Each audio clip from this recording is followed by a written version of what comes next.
having a thought and the physical activity of another human being. And now we're getting into the booga booga area.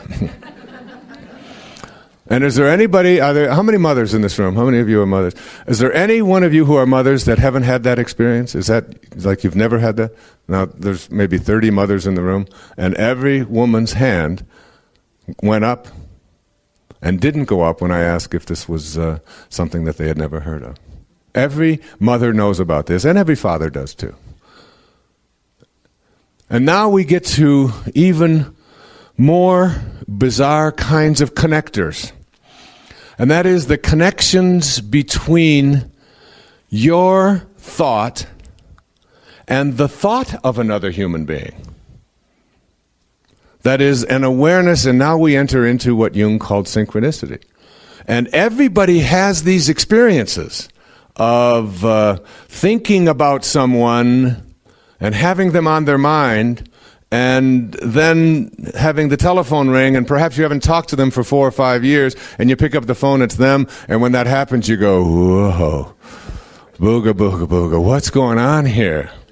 I remember being at Madison Square Garden one time, and having a thought about the guy. His name was Bob Doyle, and he was the chairman of the department that I worked at for years at St. John's University.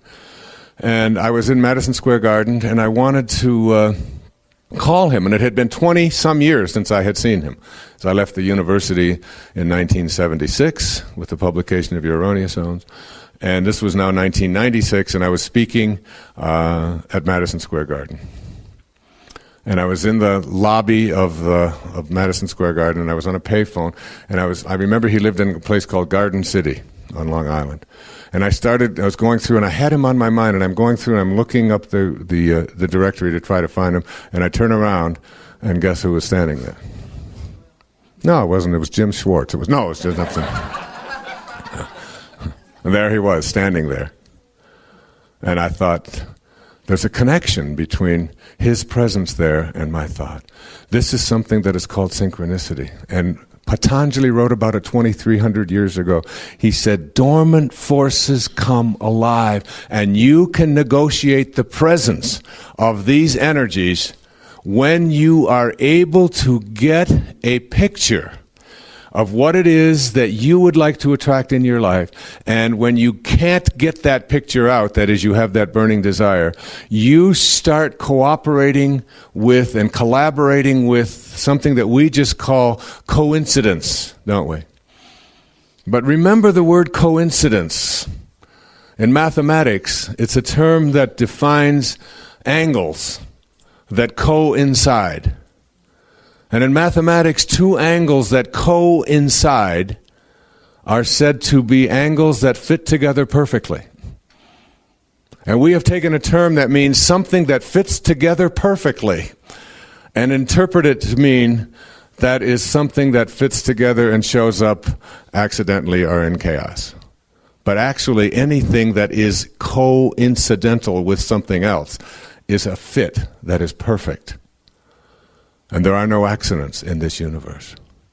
When you begin to access a power, you start to have an awareness that it's absurd to believe that in a universe which has an intelligence behind it, that an accident could show up.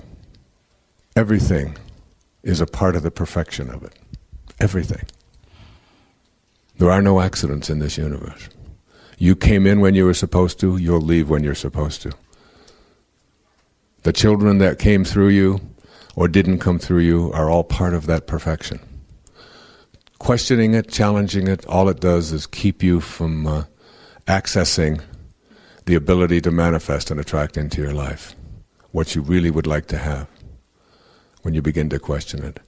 And when you ask, now the question always comes up when I talk about these kinds of things is, well, if there is a force, and this force is a part of the perfection and there are no accidents, at what point do I have a free will? And am I making any of these decisions? And Jung answered that question brilliantly. He said, at the same moment that you are a protagonist in your own life and you're making choices, you are also the spear carrier or the extra in a much larger drama. You are doomed to make choices. And that paradox is something you have to live with. Yes, you are making choices. Yes, you have the capacity to attract into your life virtually anything you want. And yes, there is an intelligence into which you can connect that can access virtually anything you put your attention on. And yes, it's all part of the perfection of the universe. Yes, both of those things you have to live with at the same time. You have to transcend those dichotomies. But I want to speak just for a few moments about what happens when you leave ordinary levels of awareness and you leave these lower energies.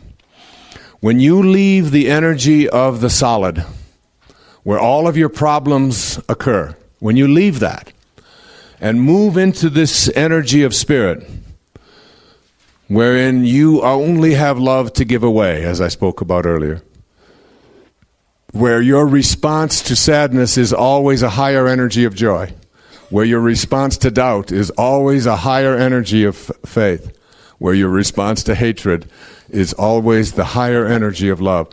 When you practice what Francesco taught us in that very famous prayer attributed to St. Francis,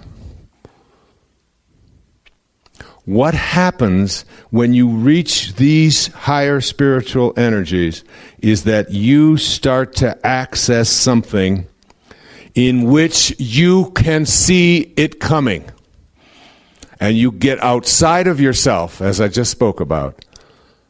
And that is called intuition. And that intuition is available to you, that you can practice it virtually any time in your life, but you've got to get out of these lower and slower energies because it's not accessible there. It doesn't exist there. Problems exist there. Fear exists there. Worry exists there. Guilt exists there. Hatred exists there. Anger exists there. These are all lower and slower energies.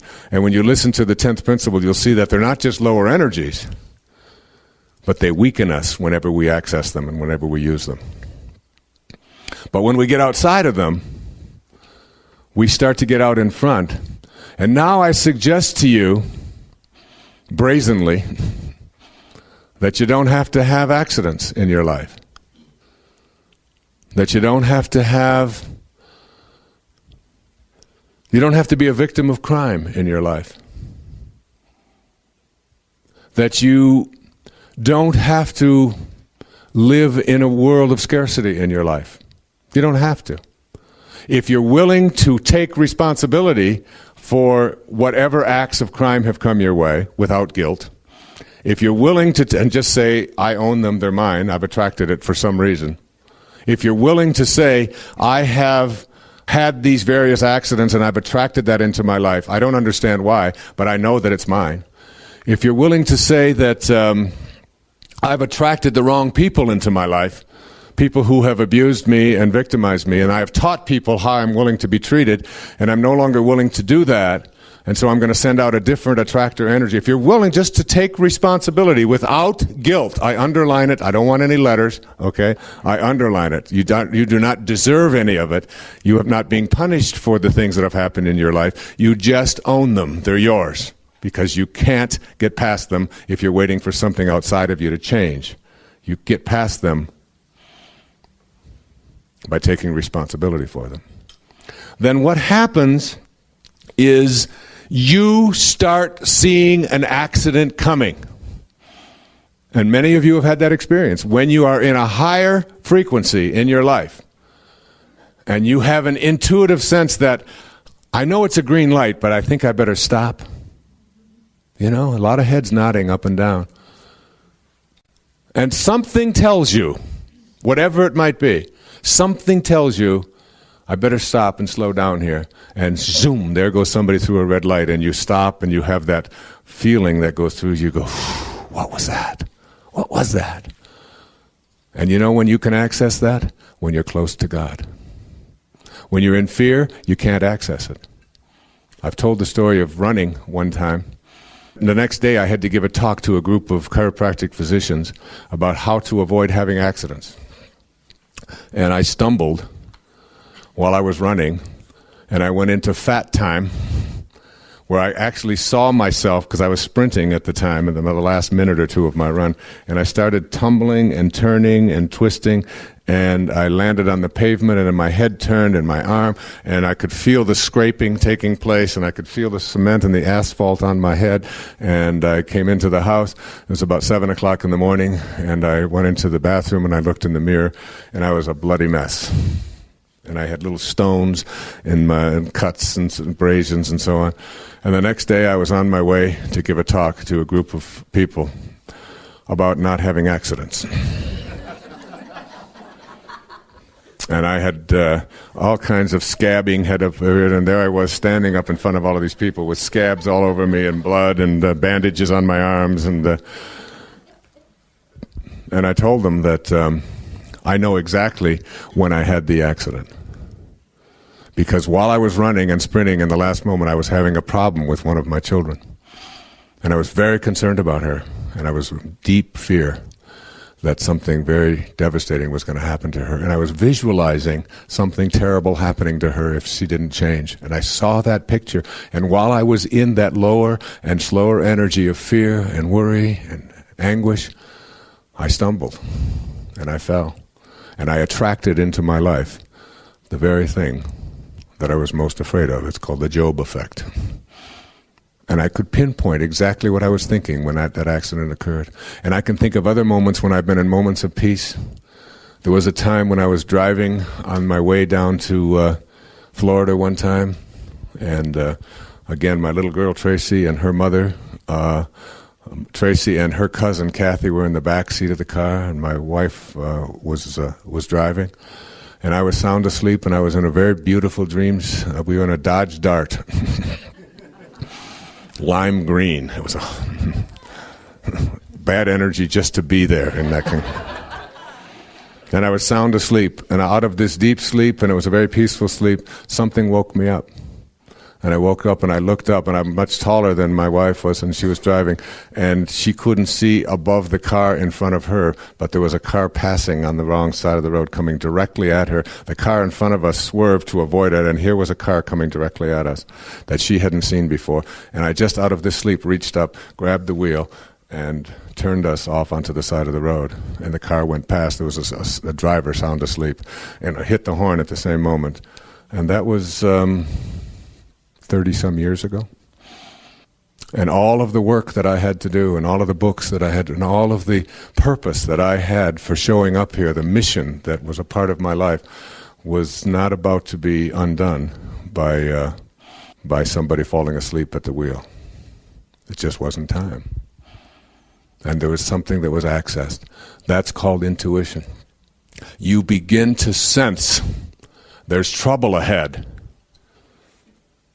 And so you look at a group of people that are standing on a corner, and you think, that could be trouble. And your intuition says, run around them rather than next to them. And you run and you avoid that.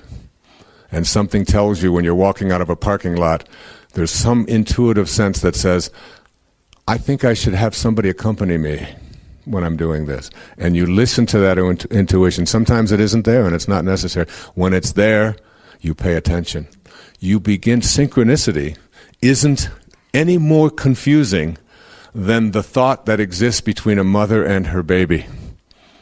It's not any more difficult to understand than the idea of a remote control in your television set. When you sit there and you press a button and some invisible something that who knows what goes between that little button that you've pushed and that television set, there's something invisible taking place there that nobody can see with their senses, but we know that it's there. It's no more confusing than when we are driving along in our car and we turn on the button and music starts coming into our space. And if we want to change it, we push another button.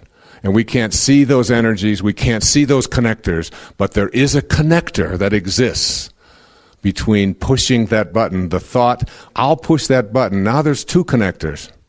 There's the thought, and the connector, and then the button pushing, and then there's the connection between the button pushing and some invisible something flowing through some invisible place and showing up in the form of music. Who can understand that?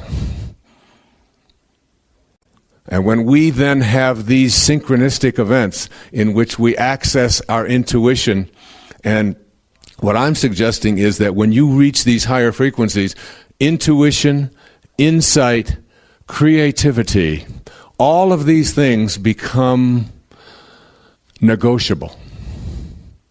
You can access them. You have the knowing. Because when you form a picture in your head of what you would like to attract into your life, you can begin to attract abundance and virtually anything else that you put your attention on. It's a law of the universe. Get that picture. See yourself as if you already are what you'd like to become. And every great artist, every great thinker is able to do just that. They have been able to see themselves as completing something. Do you know how difficult it is for so many people who get into a doctoral program? I think the statistics are that out of every 10 people admitted into a PhD program, 1 completes it. 9 out of 10 never complete it because they can't picture themselves writing a dissertation.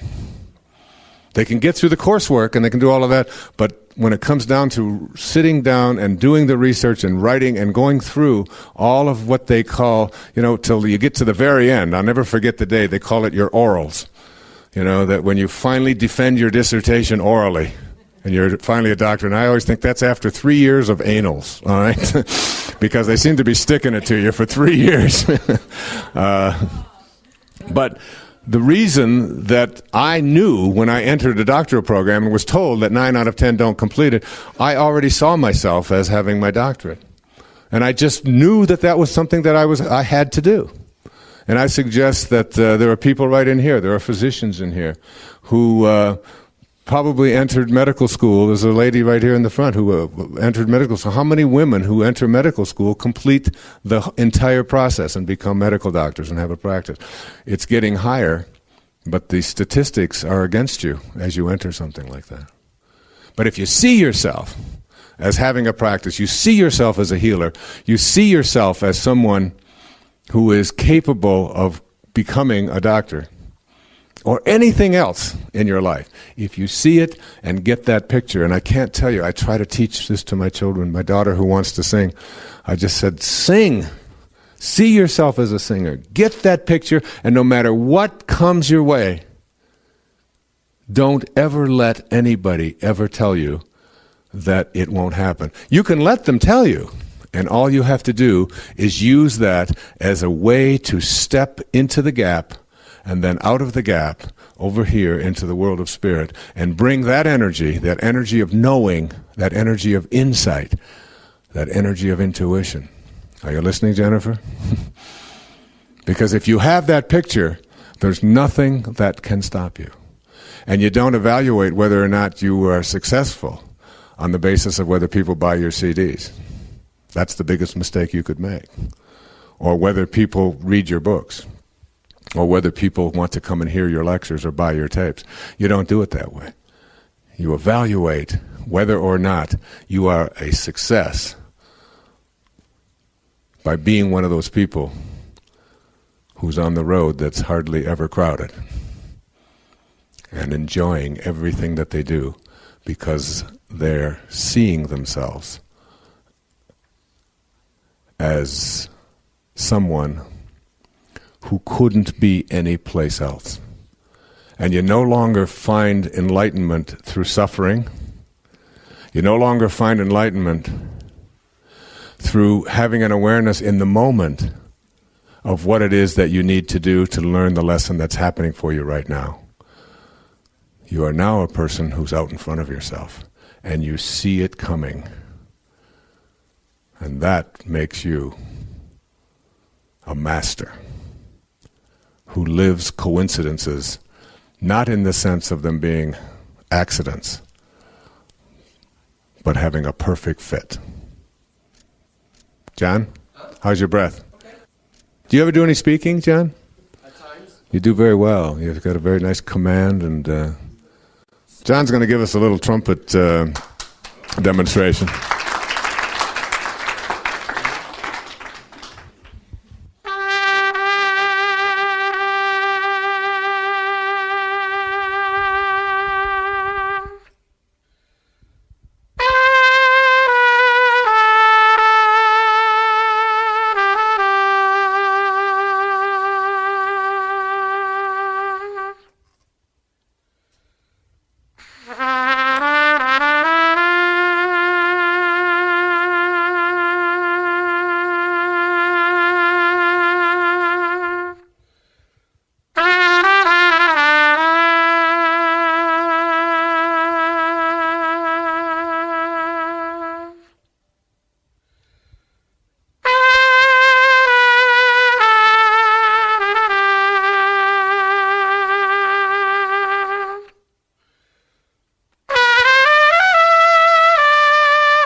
Thanks, John.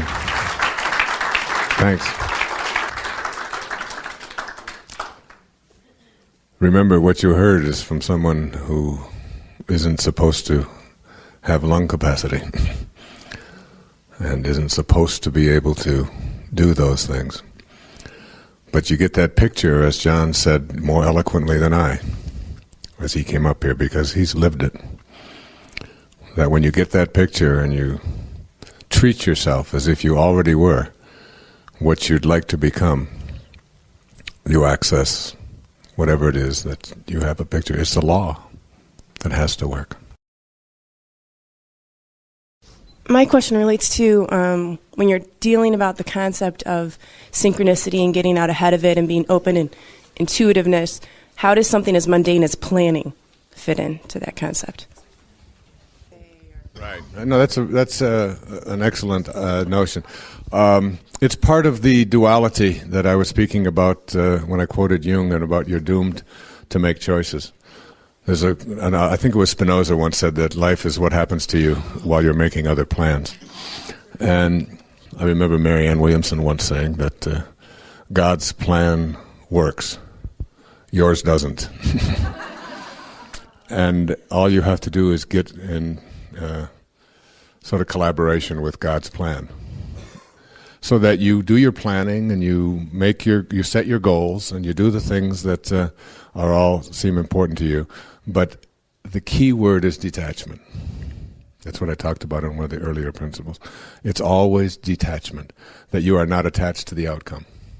And remind yourself that if in your attachment to what it is that you think you would like to do doesn't materialize, it doesn't work out, you just you accept it and you move on and remind yourself that God's plan is working.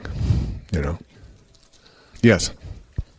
Sort of piggybacking onto that, how do you make a decision about things like lawsuits? If you're faced with an issue and a lawsuit is a possibility, how do you decide if it's something you just move beyond or pursue? You let go. You let go of the outcome. And if you insist on staying in it because there's a question of what you believe to be right versus what somebody else believes to be right, you work very hard at detaching yourself from all of the details and all of the information.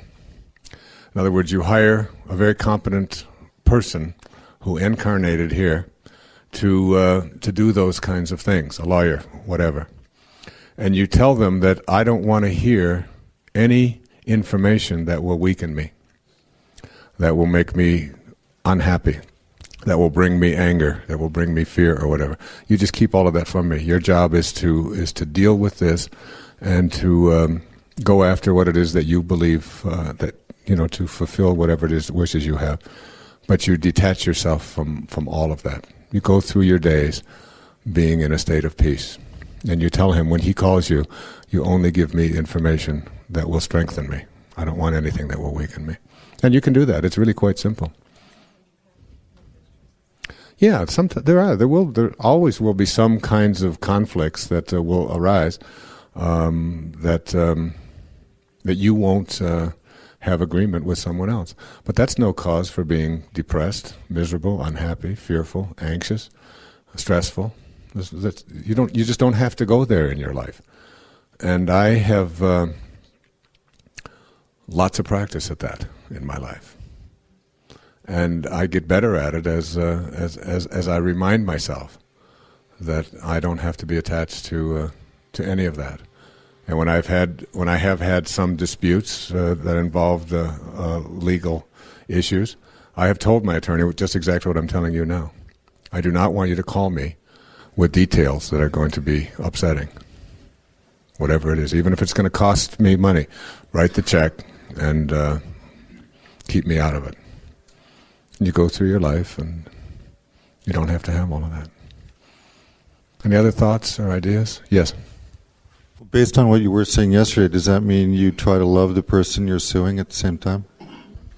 That's absolutely crucial. Truly it is. It's surrounding them with love. And most of the time, when you're able to do that, when you're able to surround them with love, you can make it go away. You'd be surprised how often. Well, you remember the story of Ruth Carrico that I read, while she was, what could be more hateful than that? And she was practicing loving someone that was trying to kill her. And it's the lesson of our greatest spiritual teachers.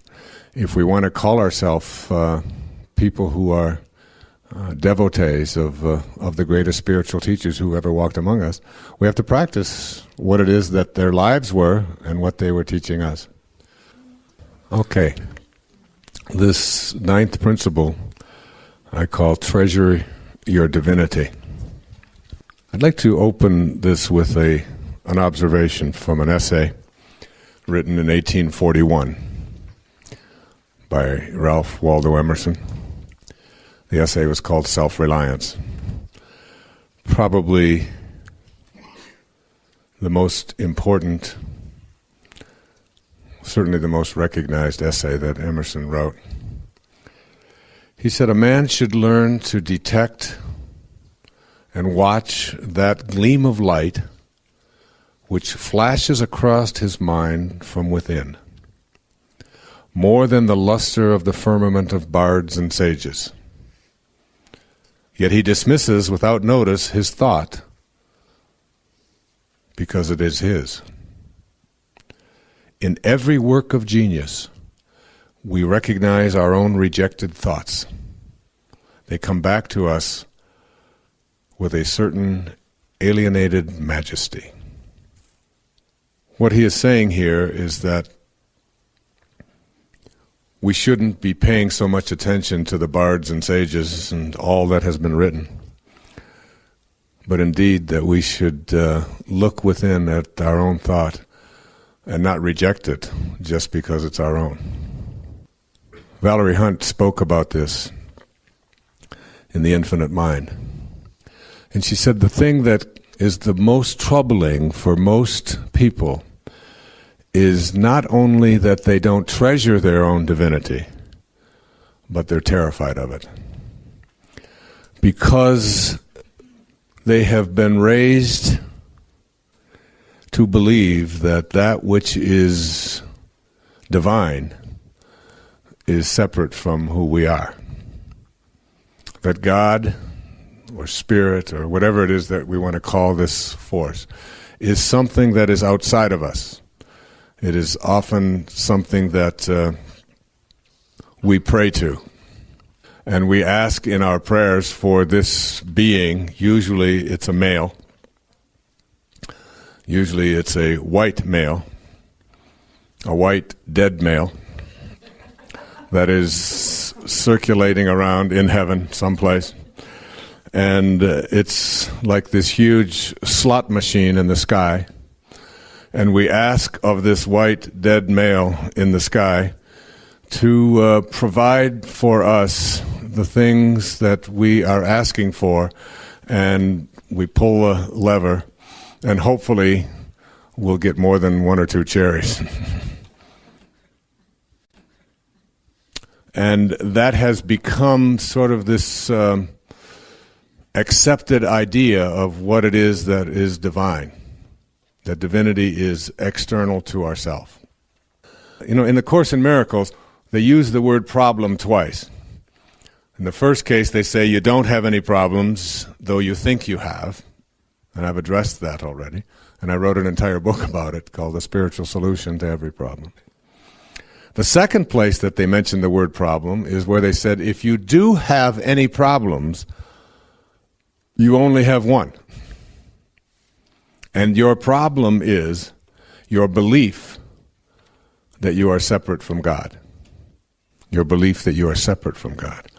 And it goes on to suggest, and I have elaborated on this at length in this program and in other places where I've written, suggesting that it was only when we separated ourselves from God that we took on something called problems. And as we began to separate ourselves from God, we took on something that is called, of course, this thing is called the ego. And the ego isn't anything that you can just check into a hospital, say, look, my problems all stem around this thing called ego. I would like an egoectomy. Just remove it, please, and then I will be fine. The ego is it's just an idea that we carry around. And we carry around this idea, and the idea has these 6 components, which are that I am what I have,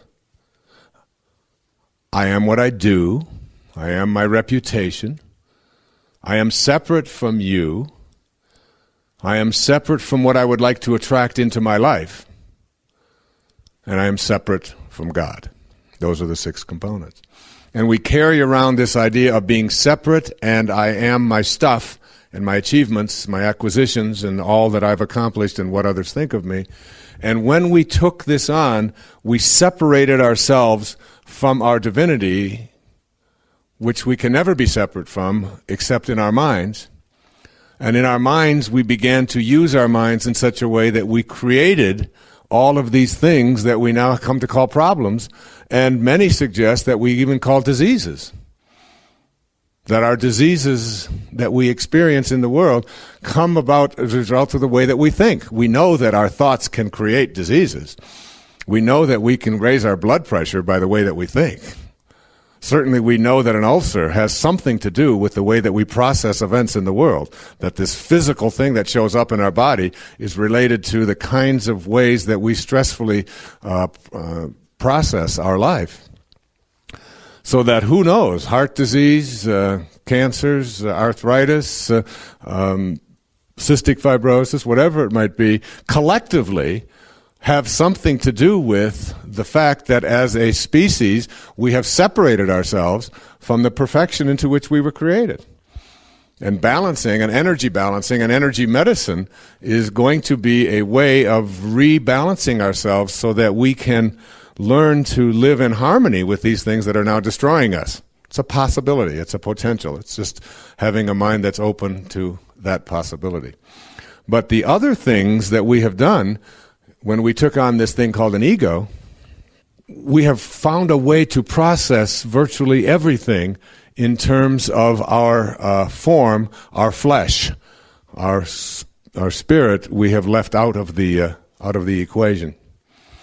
And I'd like to suggest, of course, that treasuring your divinity is nothing more than recognizing that it was perfection that you were born into.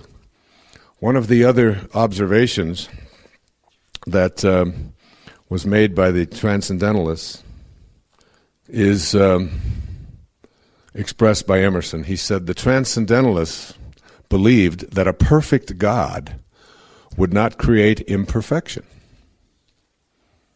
And thus man is inherently good, not bad.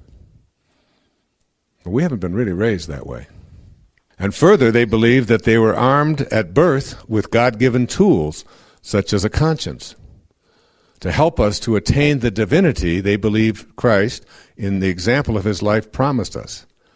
They saw God expressed in nature and in the soul of each and every individual. That a God that is perfect, a God that is divine, would not be someone or something that would be about creating imperfection. That we are perfect creations. And the idea that we were born into sin and that there is something wrong with us and we are constantly in a battle to overcome the inherent badness of our creation is something that the Transcendentalists rejected, and I do as well. That God is good. In Psalms it says, "Be still and know that I am God." In the stillness you will know that. So that treasuring our divinity is really treasuring our value. And one of my favorite poets is a man named Rabindranath Tagore, who won the Nobel Prize for Literature in 1927, I believe, for a collection of poetry called the Gitanjali. And in this collection of poetry, he suggests that in a conversation with God, Krishna, he puts it this way, making a distinction between the part of us that is the ego and the part of us that is divine. He said, "I went out alone on my way to my tryst. But who is this me in the dark? I step aside to avoid his presence, but I escape him not. He makes the dust rise from the earth with his swagger. He adds his loud voice to every word I utter. He is my own little self, my Lord. He knows no shame, but I am ashamed to come to thy door in his company." There's a part of us that wants to make the earth rise with our swagger, that adds our loud voice to every word I utter.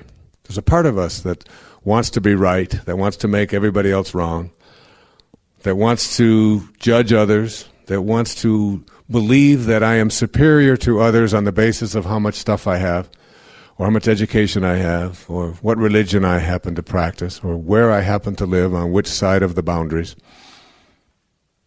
That part of us is not treasuring our divinity. That is the ego.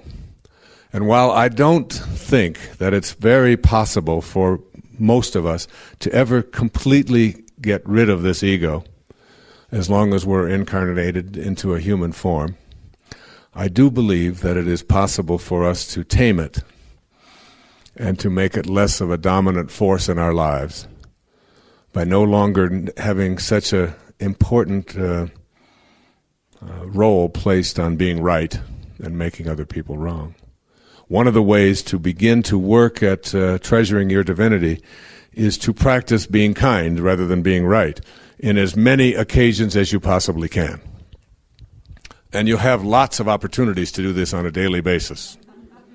Thousands of them show up in little tiny interactions in virtually every place you go, with strangers, with your children, with your spouses, on the telephone, ordering something in a restaurant, whatever. There's always this part of us that is the ego that wants to be right, that wants to make the dust rise from the earth with your swagger. And you know, after a while, you start noticing it.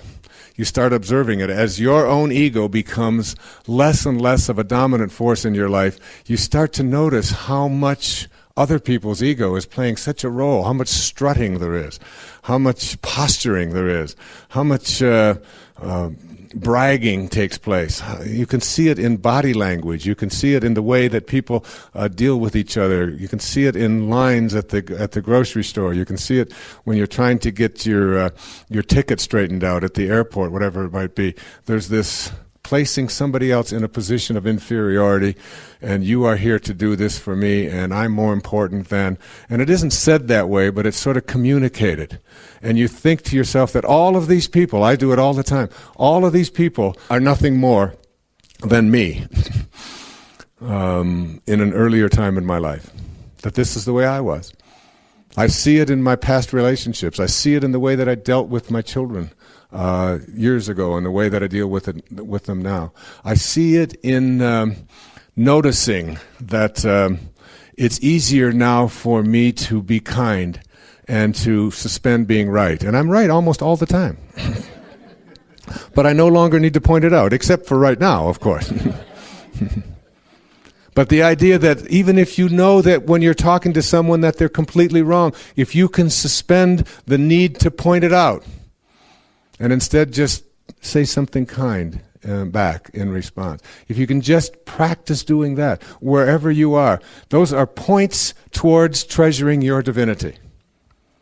It's not about worshiping more. It's not about getting down on your knees and practicing somebody else's orthodoxy. It's not about fitting in. It's not about memorizing verses out of the Bible or the Quran or the Torah or whatever. It's not about that. It's about practicing being Christ-like rather than Christian. It's about practicing being Buddha-like rather than Buddhist. It's about practicing being Muhammad-like rather than Muslim. Muhammad said, don't even harm any tree that has a green leaf growing on it. If there's a green leaf growing on it, don't harm it. Practice that. That kind of love and admiration for humanity. Live as much as you can those principles. And all it amounts to is simply beginning a process of moving out of the lowest levels of consciousness. The lowest level of consciousness is ego consciousness. Ego, some have suggested EGO, is an acronym for edging God out. That as you edge God out of your life, what you have done is you have separated yourself from your divinity, believed that you are those 6 things, separate from everyone, separate from what you would like to attract into your life, separate from God, all of your possessions, all of your achievements, your reputation. You start believing that this is who you are, and you start living this way, and you look upon your divinity as something that is out there that you'll talk to on at the synagogue on Saturday or at church on Sunday morning or whatever. And you'll practice during certain days, like we call, at the end of the year, 30 days of fasting, and this makes me, closer to God and so on. To me, it's about applying the principles of moving past ego consciousness. And then we move into the next level of consciousness, which is called group consciousness, which causes almost as much trouble as ego consciousness. And this is where we begin to identify ourselves on the basis of the groups that we belong to. And we believe that if we were born into this group, that group is superior to the other group. And if we were born on this side of the river and you were born on that side of the river, that makes you my enemy in the event of a boundary conflict or a cultural conflict. And if I am American and you are German or you are Japanese or you are Taliban or whatever, then that makes me someone who has to be opposed to you. Whenever I hear the song God Bless America, I always have a part of me, as Valerie Hunt speaks about, you begin to think globally rather than locally. I always think, I'll be glad when the day comes when it's God Bless Humanity. When there's no exclusion anyplace. That God just isn't on the side of those of us who happen to live in this particular location. Which is not in any way to suggest that America isn't a wonderful and a beautiful place. I'm honored and thrilled and privileged to live here, of course. But honoring your divinity means thinking more globally. And when I see conflicts between one group and another, men versus women, when I see conflicts between people who are older and people who are younger, when you see conflicts existing between people who have one color skin and a different color of skin, when you see conflicts between people who wear a robe versus those who wear a yarmulke, when you see all of these divisions, and there are just endless numbers of them that we pigeonhole ourselves into, they are still the cause of virtually all conflicts on the planet. We still are dividing ourselves. We don't understand that this is a round planet, and on a round planet, there's no choosing up sides. There are no sides.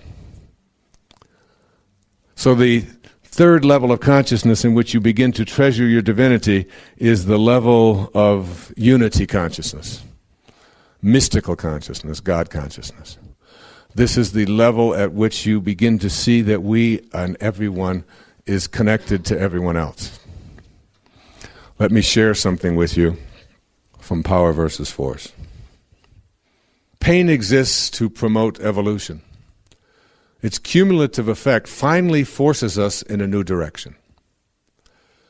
Though the mechanism may be very, very slow, how many times is it necessary, he asks, to hit bottom before a lesson is learned? Perhaps thousands, which may account for the sheer quantity of human suffering so vast as to be incomprehensible. But slowly, ever so slowly, by inches, does civilization advance. By inches.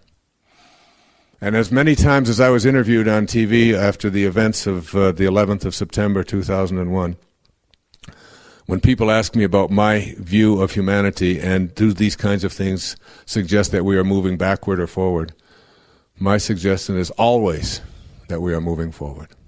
And that these kinds of events bring out in us the very best that humanity has to offer, as difficult as it is for us to see in the moments. And I think back to not too long ago, in 1958, I was in the United States Navy. I was in a radio school there in a place called Havre de Grace, Maryland, Bainbridge, Maryland. And my best friend in life at that time, who was in the boot camp with me, was named Rayford Secundus Dudley. I always hope that if I mention it enough that I'll get in contact with him, because I've lost contact with him. And he was a black young man from Chicago, and it was 1958, and we walked into a diner in Havre de Grace, Maryland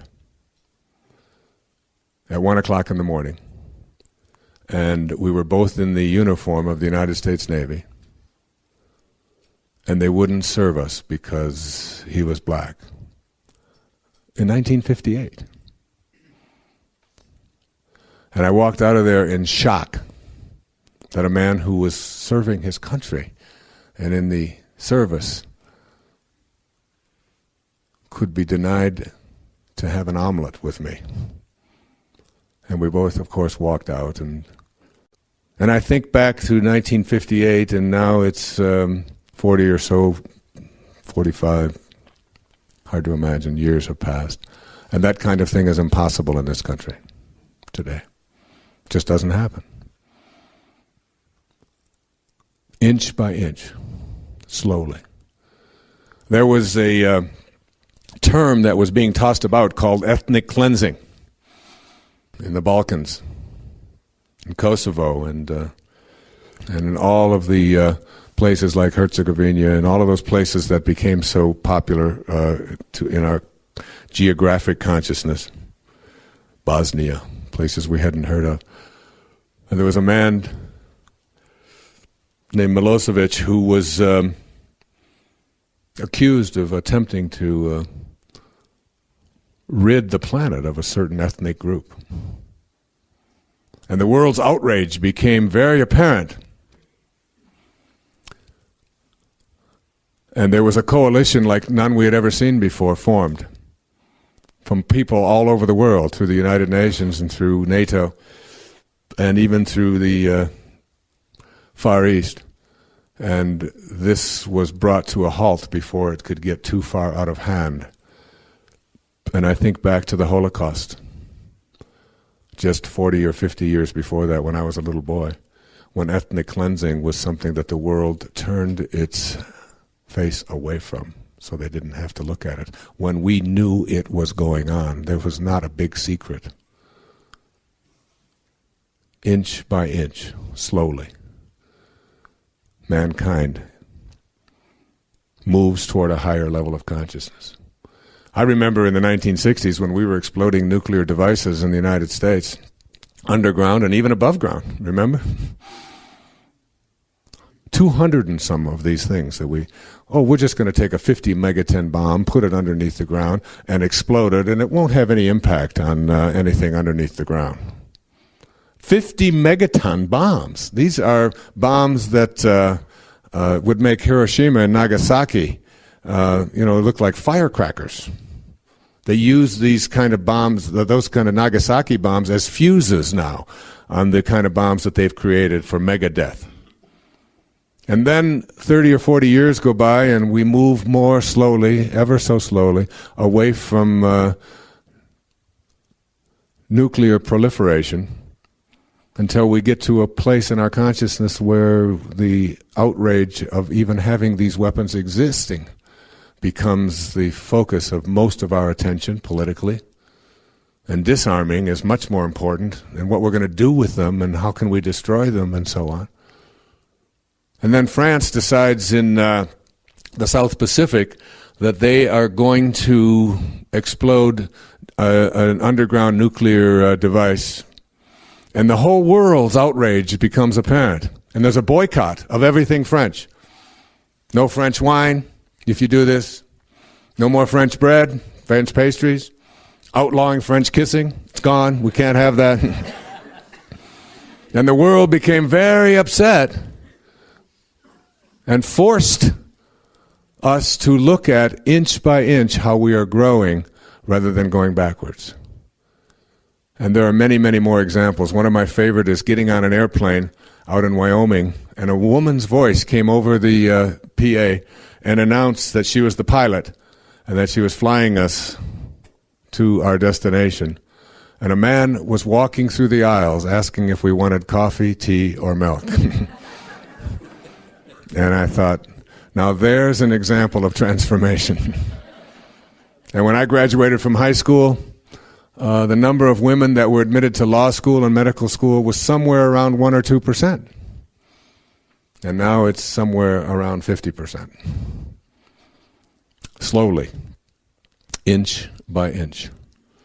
And when those planes flew into the World Trade Center, it brought out the very best in millions of us, not only in America, but around the world.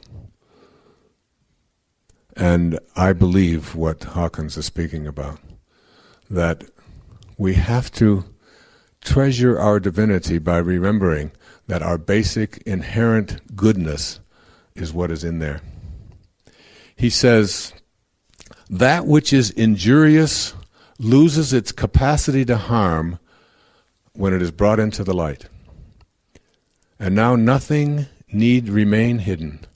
Every thought, every action, every decision or feeling creates an eddy in the interlocking, interbalancing, ever-moving energy fields of life.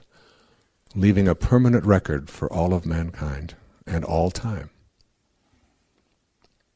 And he says this even further, in this interconnected universe, now we're talking about the highest level of unity consciousness, God consciousness, divinity consciousness.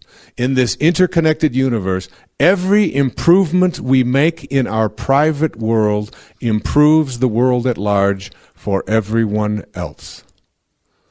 We all float on the collective level of consciousness of mankind so that any increment we add comes back to us.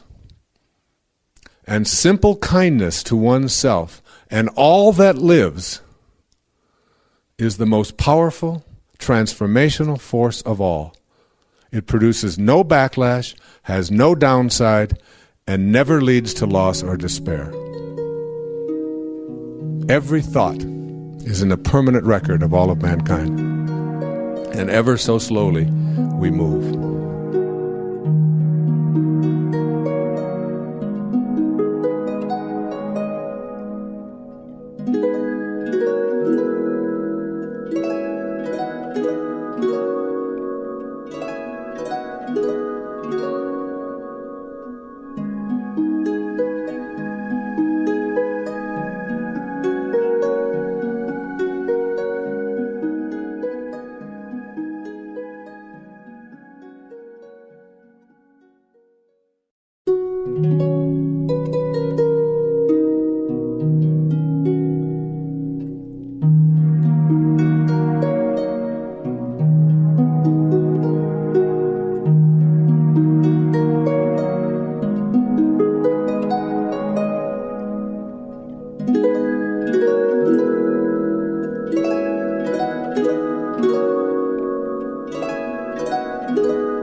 I'd like to suggest that we can practice to reach this thing called unity consciousness, where we begin to treasure our divinity and see ourselves as pieces of God. It's almost as if you have to get to this place where you can say, I'm turning this thing over to God, and God is that to which I am always connected. I am never separate from it. There is no place that God is not. And if there is no place that God is not a person, not a white dead male floating around in heaven, but a presence, omnipresent, always, everywhere at once, omniscient, omnipotent, and omnipresent. All of them start with Om. And omnipresence and omniscience and omnipotence is something to which I am connected. I'm like that glass of water taken from the ocean. The ocean is God and I am a glass. I am a glass of God. I'm not as big, not as strong, but always a glass of God. Always connected. And it's only when I separate from my source and attempt then to live my life separate from that source that I begin to encounter things called problems. Because when you're separate from your source, that water separate from its source is your ego. And that water separate from its source cannot create life, it cannot sustain life. It just simply evaporates, changes form, and returns to its source. Which is exactly what you're in the process of doing right now. Changing form and returning to your source. But while you're separate from your source, you lose all of the power of your source. So what I'd like to suggest that in moving into this place where you are able to turn it over to this thing called God, just turning it over. And admitting that it's something that you don't quite know how to handle, and the reason you can't handle it is because you're ego identified. But as you begin to become more conscious of your divinity, just conscious of your divinity, that you have the power to negotiate the presence of this energy to do incredible things for yourself. But there are three things you have to do. The first is you have to have what I call recognition of this force. And recognition of this force is nothing more than simply saying to yourself, I am open to the idea that there is a force that is greater than I am, to which I am always connected, that is everywhere at once, and no place that it is not. And I would like to just say that it is available to me. You don't have to have proof of it. You don't have to have anybody confirm it. It is just simply an awareness that it exists. See, once you recognize that this force that opens the flowers, that keeps the planet in alignment, that grows your fingernails every night and beats your heart, independent of your opinion about it. You go to sleep at night, you look at your fingernails the next morning, they're longer than they were the night before, and you're sound asleep. Not only that, but whatever force it was that grew yours, grew the person next to you and grew the people across the oceans as well. There's a force that's growing everybody's fingernails, whether they like it or not, and growing their hair, well, most of them. And beating their hearts and circulating their food and opening the flowers and turning, acorns into oak trees and turning embryos into human beings. There's a force. There's something. I can't see it. I don't know what it is. I recognize it. If you recognize it and that there's no place that it's not, the beauty of that is that it's also then in everything that you would like to attract into your life. And here you've just taken one step towards diminishing the role of the ego in your life. If you can recognize that there is a power in the universe that is that is part of you. If there's no place that it is not, then it has to be in you. And if it is in you, and there's no place that it's not, it also has to be in whatever you'd like to attract into your life. So all you have to say is, I'm already connected to that which I would like to attract into my life. That what you want, wants you. All you have to do is somehow figure out a way to realign your inner intention and recognize I am not separate from it. I am connected to it. It just hasn't shown up in my space yet. But I'm already connected to it. That's a very powerful insight. That's why people at higher levels of consciousness can manifest, because there's no delay between what they put in their attention on and having it show up. It's why the gift of fish and loaves is the ability to see hungry people and to think food, and it shows up. And even the least among you can do all that I have done. It's all within you to be able to do that. So that shifting takes place first and foremost with the recognition that there is a force, there is a power. That's how you treasure your divinity. The second thing that you do is what I call realization. And realization is the time in your life when you stop telling yourself that I believe this or don't believe this on the basis of what somebody else says or does. It comes from my own personal direct experience. It's the only thing I will rely upon. I will not rely upon the written word. I will not rely upon the spoken word. I will not rely upon someone else out there telling me that this is what God is or how it works. I will rely upon the realization of it through my own direct conscious experience. And I will not try to persuade anybody else. I will not listen to or argue with anybody about whether it's real or not real, whether it works or doesn't work. I know it. Be still and know. And you have that knowing, and the realization is there, and you trust in that realization. I trust in my own experience. I've had it. I have talked to this force. I have seen it work. I've put my attention on it. I've been able to manifest what I want in my life. I've been able to heal myself. I've been able to help heal others. I've been able to feel comfort in times when others feel sadness. These are all things that I know come to me through my direct experience of God. And it doesn't matter what anybody else out there says or does. Realization. I now realize it and trust in that. That's the second step. And the third I call reverence. And reverence is where you begin to have a daily commune with this power, with this force. That you are not only aware of it, but you are communing quietly with it. You're communing quietly with it. And as you commune quietly with it, I told the story in A Spiritual Solution to Every Problem. I want to read it because I want to make sure I have it exact. A disciple once came to a teacher to learn how to meditate on God.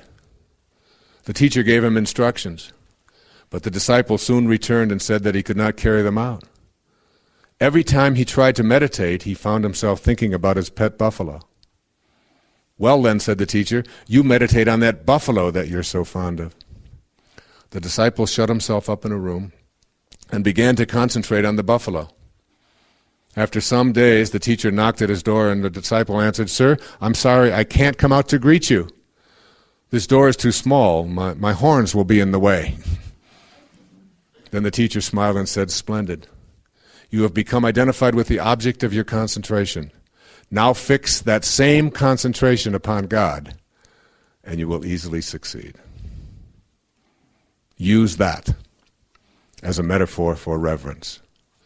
Reverence means I not only recognize it, I know there's a force, I not only have a realization of it, that I trust in my own awareness of it, but I have a reverence for it in which I am communing daily with it and allowing it to become a part of my life. And that is treasuring your divinity. The final aspect of treasuring your divinity is something that is called gratitude. It's having an attitude of gratitude about everything. I talked earlier about the difference between appreciation and depreciation. And in the state of appreciation, you are looking for all that is good and great and beautiful. Truth is beauty, beauty is truth. That's all there is to know on earth, and all you need to know, said John Keats. Well, gratitude is something that is an awareness of how fortunate I am.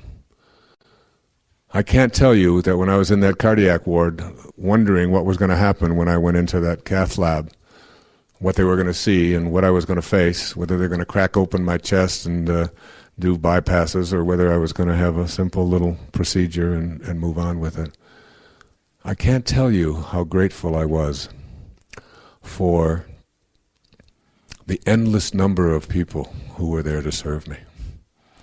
First of all, for that hospital building. Wow. It was just within blocks of my home, and I was able to walk in there, and I was immediately greeted by people who wanted me to sit in a chair, and then they wanted to put little tubes in, and they wanted to take different samples of my blood and urine and so on, and then they wanted to take pictures of my heart with echocardiograms, and they had all of this incredible equipment. I thought about all the people I was there who invented this equipment that wasn't there. And they talked to me about something called stents to be put in to keep an artery from closing up again. And I looked in a book that was written in 1995, just 6 years before, and I looked up stents in this book about heart disease and how to overcome it, and the word stent wasn't in there. And I thought, what kind of a book is this? This guy doesn't even know about stents. And then I discovered that they weren't even invented until 1996 or 97. And that when they wheeled me in there, there were nurses on call 24 hours a day, and endless numbers of people who kept coming in and talking to me and caring about me and trying to console me and it was just a progression of I went from feeling sorry for myself and looking at all of the people around me who were in much worse condition than me, and then being so grateful for all of the people who work 24 hours a day. Doctors who come in, in the middle of the night, in the middle of their sleep, and just disrupt their whole lives just to come in because somebody's got a chest pain or because somebody is complaining about something. I mean, that's incredible dedication. I thought, I'll never put a doctor down again in my life, and even in a joking kind of way, because. And they say, with all the lawyer jokes that are out there, you can make all of them that you want. But when you are in trouble and you need somebody to help you legally, boy, you forget the lawyer jokes. and you're looking for somebody who can help you to run through the mazes you start to have this attitude of gratitude. And someone handed me something here the other day. It's called As the World Turns, and someone took it off of the computer. So if we could shrink the Earth's population to a village, and the village had 100 people in it, with all of the existent human ratios remaining the same. So all we've got is 100 people on the whole planet. Here's what that village would look like. There would be 57 of those people would be Asians. 21 of them would be Europeans. And 14 would be from the Western Hemisphere, both North and South. 8 would be Africans. 52 of those people would be female. 48 would be male. 70 of them would be non-white. And 30 would be white. I'd be a minority. I don't know if I can handle that. 70 would be non-Christian. 30 would be Christian. 89 would be heterosexual. 11 would be homosexual. 6 people would possess 59% of the entire world's wealth. 6 people would have all 59% of the world's wealth, and all 6 of them would be from the United States. 80 of them, 80 of the 100 people, would live in substandard housing. 70 would be unable to read. 50 would suffer from malnutrition. Half. 1 would be near death, and 1 would be near birth. 1, only 1, would have a college education. And 1, only 1, would own a computer. 99 wouldn't. When you consider our world from such a compressed perspective, the need for acceptance, understanding, and gratitude becomes glaringly apparent. So therefore, it concludes, if you have food in the refrigerator, clothes on your back, a roof overhead, and a place to sleep, you're richer than 75% of the world. Just that. Doesn't that call for some gratitude? If you woke up this morning with more health than illness, you are more blessed than the million who will not survive this week because of illness. If you have money in your bank, any money in the bank, or even in your wallet, and spare change in a dish someplace in your life, you are among the top 8% of the world's wealthy. 92% of the people don't have that. If you can attend a church meeting without fear, that is, fear of arrest or torture or death, you are more blessed than 3 billion people in the world. And if you've never experienced the danger of battle or the loneliness of imprisonment or the agony of torture or the pangs of starvation, you're ahead of 500 million people in the world today. If your parents are still alive or still married, you are very rare, even in the United States. So, if you have the opportunity to think as you choose to think, to worship as you choose to worship, and you have a little bit of change in your pocket, and you've got your health, and you've got someone that cares about you, then you have an awful lot to be grateful for. And treasuring our divinity means being in a constant state of appreciation, looking for occasions to be joyful, to be happy, to be in a state of gratitude. Every time I find a penny, or a nickel or a dime on the street, anytime, I bend over, I pick it up, and I say, "Thank you, God," as a reminder of the abundance that flows into my life when I'm just walking and breathing. Treasuring your divinity doesn't mean not having respect for God. It means respecting the God that is always with you. This principle is called wisdom is avoiding all thoughts which weaken you. And I want to expand upon that. I've talked about it throughout this program, but I want to expand upon it and give some specifics. Much of it, of course, is based upon the wonderful research of a man I've come to admire enormously. His name is David Hawkins. He's a medical doctor. And he lives in Sedona, Arizona. And he's written a couple of books that I have recommended and purchased. I've purchased 11,000 copies of Power versus Force and had them distributed throughout my talks and throughout the country. And Hay House, I'm proud to say, who publishes this program, is also publishing that book. And it took a while to convince him to do that. One of the things that he did was he calibrated and tested all of Louise Hay's work and their company and the people that were there before he would allow them to publish it.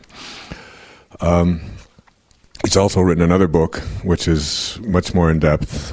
It's called The Eye of the Eye, the EYE of the Eye. And it's just been released, and I'm encouraging Hay House to take that one as well.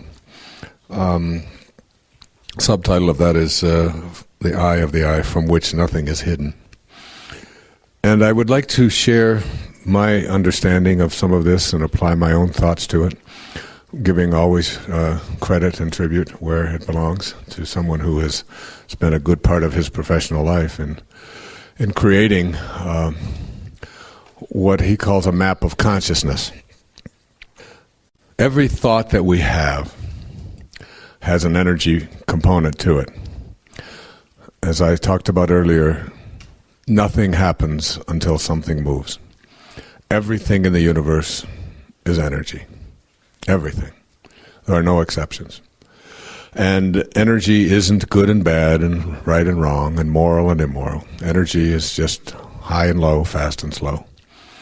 And higher and faster energy is energy that nullifies and dissolves lower and slower energy. And one of our goals is to attempt to begin to calibrate our lives at a faster and a higher frequency, a more spiritual frequency, if you will. It's what my life has been about for the past few years in my most recent writing and speaking. What Dr. Hawkins has done is he has created a scale that goes between 0 and 1,000. And 200 represents the number at which you have the boundary between that which weakens you and that which strengthens you. Any number that calibrates below 200 will weaken you.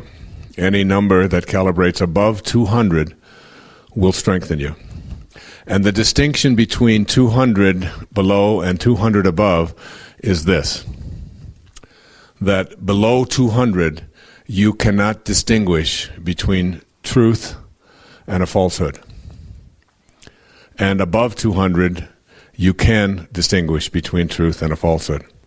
And it's all done through kinesthesiology tests, which have been used for many, many years, but he has refined it and researched it to such an extent that they've been able to calibrate, and through yes and no questions, and I'm not going to go into all the research modalities and the explanation of it. You can read those books I've just mentioned, and it's all explained very much in depth in there.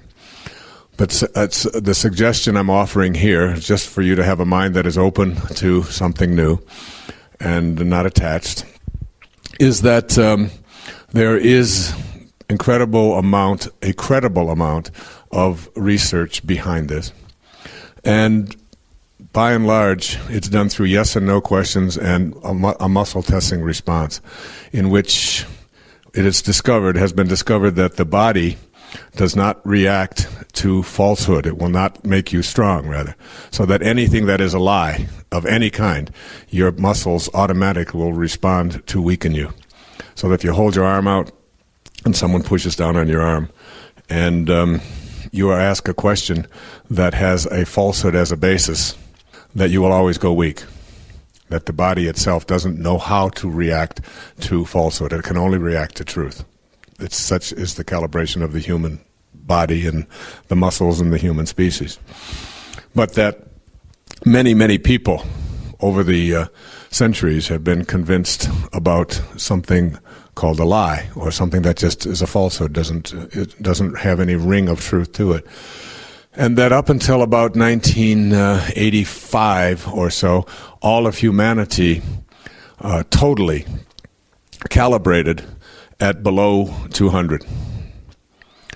So that about 1985, there was a shift that took place where mankind finally moved to a level called 207 approximately. All of this is done through these calibrations. And it can be calibrated every historical figure that ever walked among us. All of the great literature. In the eye of the eye, he takes the entire Bible and every book of the Bible and goes through a calibration.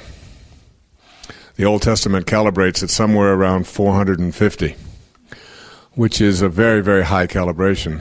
But the New Testament calibrates up in the 700 or 800s.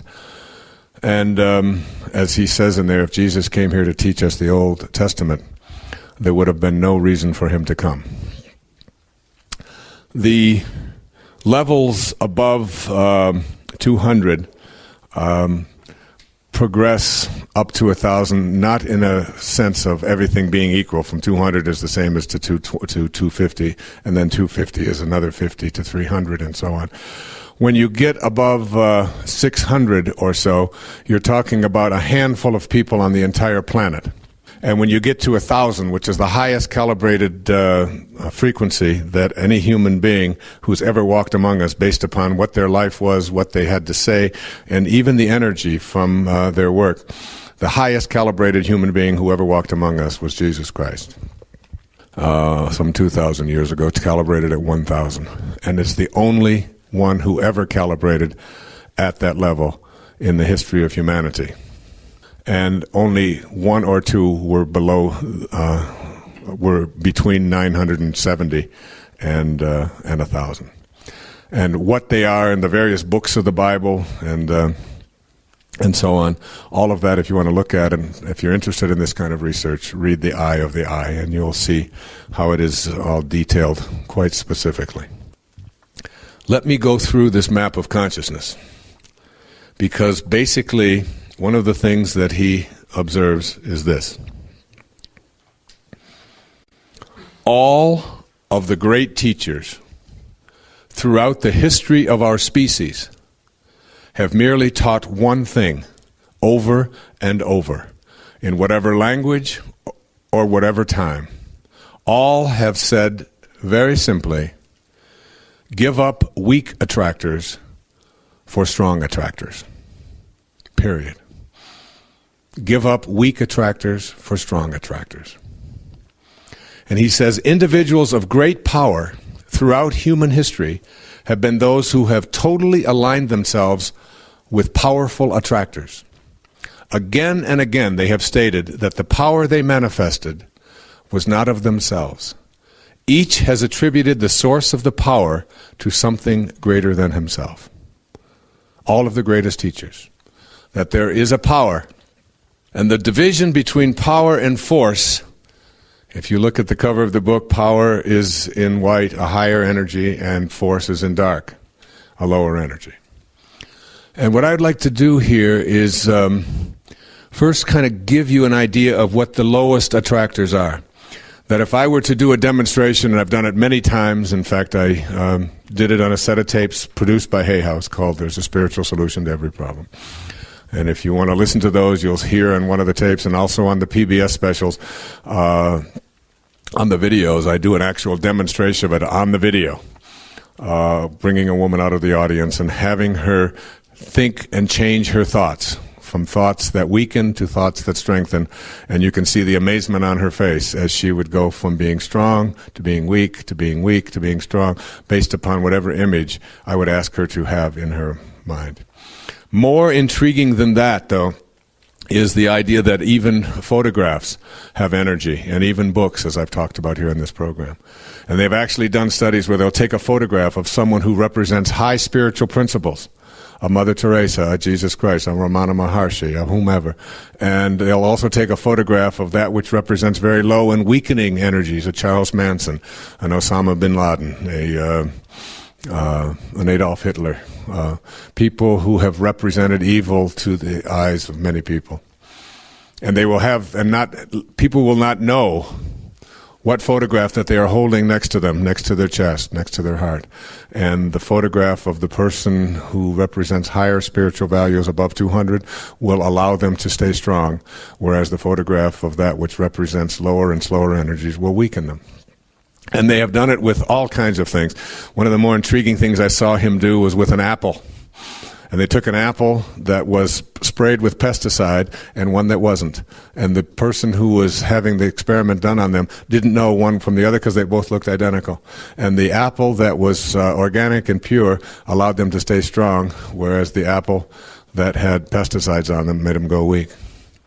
And we've done it. I've done it many times in blind studies with people in my audiences where I'll put aspartame or saccharin, which always weakens you. 1,000 out of 1,000 cases, it will weaken you. And put it purely into an envelope. Just take packets of it and pour it into an envelope. And then take packets of pure vitamin C, just pure organic vitamin C, and ask the person to take an envelope and pick one or the other. And when they take the one that has saccharin in it, it always makes them go weak, and they didn't even know which one was which. And when they take the one with vitamin C, it always makes them go strong. It almost defies our credibility, our sense of, is there really energy in everything? And kinesthesiology is one of the ways that we are learning to test that which will weaken us and that which will strengthen us. And what's most relevant here in this particular program about it never being crowded along the extra mile is that what I'm trying to encourage you to do, what I try to work on in my own life every day, is that when I am having a thought or a picture or an image that is based upon something that will weaken me, and I know what those are, that if I just stay there and change the thought to a thought that is a counter thought that will counterbalance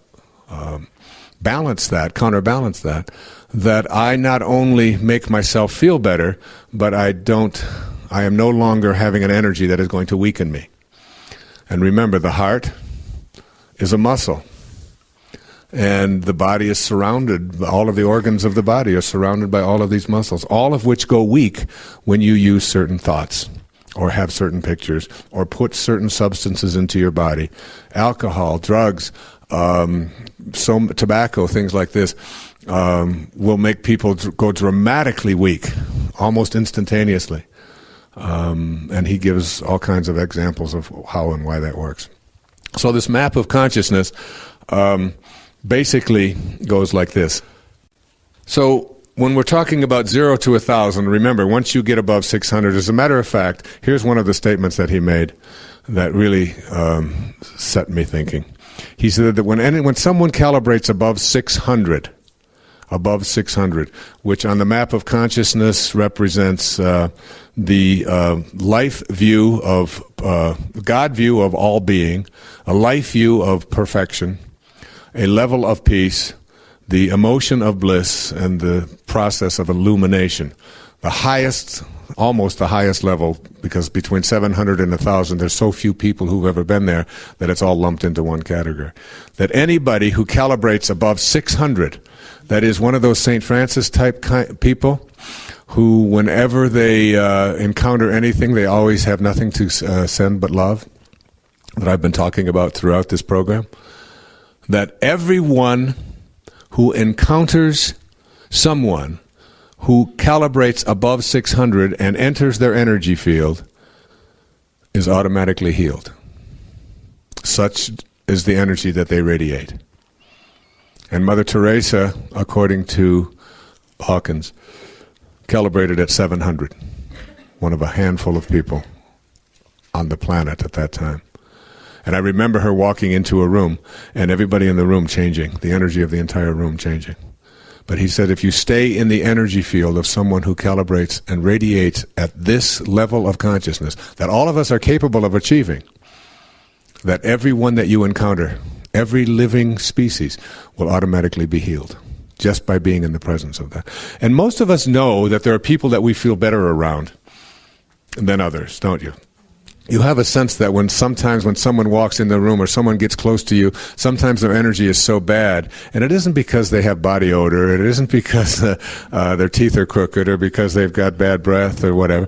It's because they come into an energy field and they are lowering the energy that you are with, and you have a sense of feeling worse when they're in your energy space. And you also have a sense of when someone enters your energy field, it can be a total stranger, or it can be someone you respect a great deal, or someone whose work that you have admired, and they come close to you and come into your energy, and you have that warm shower feeling running inside of you. There's something, and all of a sudden there's like a healing that takes place. Remember when I had put you into the gap in the meditation? And when we talked about embracing silence, and when you go into that gap, what you're doing is you're raising your energy level, just ever so slightly. But the fact of moving your energy up, just in an instant of going into that gap, gives you that really sort of warm, good feeling inside of you, because you've reconnected to something that is higher. But imagine just being able to radiate out such a level of consciousness. And that's the way it was of Francesco. That's what it was said of St. Francis, that wherever he would go, wild animals that were terrorizing the cattle would become tame. And birds, the famous scene that I always think of in the movie about his life, Brother, Sun, Sister, Mood by Franco Seffarelli, of his sermon to the birds, when the birds just all aligned and listened, because there was no fear, there was no enmity. All right. So the bottom of this scale is 20. It's the very lowest thought that you can have, and it will always weaken you. Not only will it weaken you, but it will ultimately destroy you, such as its weakness. It's at 20, it's shame. So whenever you feel ashamed, when I've had people come out of an audience and I've done a muscle test on them and I've said, think of a moment in your life when you felt ashamed. You don't have to share what it is, just think of that moment. And I go to move their arm and they have absolutely no strength. And then I ask them to think of a moment when they felt most loved, and instantly they go to strong. I go back to shame, they go weak. So if you are using shame on yourself, or you're using shame as a way of parenting, or working with others, what you are doing is you are always using an emotional energy that will weaken. The emotion that accompanies shame is called humiliation. And the life view is one of misery, and the God view, the view of God, is one of despising. God despises us. We are ashamed. There's something wrong with us. The next level up, which is very, very low and will always weaken you, is 30, is guilt. Feeling guilty. The emotion that accompanies it is blame. The God view is one of God as vindictive. God is punishing. And the life view is one of life is evil. There's something wrong with life. The next level up is one that's called 50. And this level is the emotion that accompanies that is despair. So that apathy and despair go together. The God view is one of God as condemning, and the life view is that life is hopeless. There's not much that we can do. The next level up is 75, which still weakens us. It's grief. The emotion is regret. God's view is disdainful, and the life view is one of tragic. Life is tragic. We are now moving to 100, which is called fear. And the emotion that accompanies fear is anxiety. The God view is one of punitive, God is punishing, and life view, frightening. Life is frightening. Now we move up to 125, what he calls desire. And the emotion that accompanies that is craving. always wanting to get someplace else. The life view is one of life is disappointing, and the God view is denying. Now we move to 150. We are still at emotions and thoughts that you have that will weaken you. At 150, the emotion that accompanies it is hate. The life view is that life is antagonistic. And the God view is that God is vengeful. We are now moving closer to that which will strengthen us, to something called pride. Pride. And the emotion that accompanies pride is called scorn. The life view is that life is very demanding. And the God view is that God is indifferent. Doesn't care one way or the other. Now we move to 200. We are now making a distinction between being able to recognize truth from falsehood. This is called courage. And the emotion that accompanies courage is affirmation, affirming, life is affirming. The life view is that it is feasible. And the God view is that God is permitting. God allows us. All right. Now we move to 250. We are now talking about emotions and thoughts which strengthen us. We have moved from force. The ones that I've just described up to 200 represent what he calls force. And I'm going to make a distinction here very shortly between the qualities of force versus the qualities that empower. What does it mean to be in a state of force? What happens? And what does it mean to be in a state of power? But I'd like to go through the rest of this map of consciousness. At 250, trust is the emotion. Neutrality is the level of thought. The life view is life is satisfactory, and that the view of God is that God is enabling. God enables us. We move now to 310, what he calls willingness. Willingness. Whereas the emotion of willingness is something called optimism, an optimistic view of life. The life view is that life is hopeful, and the God view is that God is inspiring. Now we have moved from God being despising and vindictive and punitive and vengeful and indifferent and permitting and enabling to now God is inspiring. At 350, acceptance, the emotion is forgiveness. I accept and I forgive. The life view is that life is harmonious, and the God view is that God is merciful. Mercy. We now move to 400, where very, very few people ever get to, called reason. The emotion of reason is understanding. The life view is that life is meaningful. There's a meaning to all of this. And the God view is that God is not only merciful and inspiring, but God is wise. Wisdom comes with knowing God. Now we move to 500, which we're talking about a handful of people. The level is called love. The emotion is reverence. The life view is that life is benign, non-cancerous, non-debilitating. And the God view is that God is loving. At 540, the level of joy, where there is sadness, let me bring joy, remember. The emotion is serenity, a sense of just being serene in life. The life view is that life is complete. I am complete. And the God view is that all is one. All is one. At 600, the level of peace, the emotion is bliss. So it's not just serenity, but it's bliss, which is that wonderful, great, good feeling, continuous. Life view, life is not only complete, it is perfect. And the God view, all being. And finally, enlightenment, between 700 and 1,000. The emotion that goes with the sense of enlightenment is what he calls the ineffable. Ineffable. Life view, everything is. There's no judgment. And the God view, self. The self is God. And at the end of this, I will do a little reading to show you how we can apply this. Now, I spoke earlier about the power of a higher energy to nullify a lower energy. Listen to this set of statistics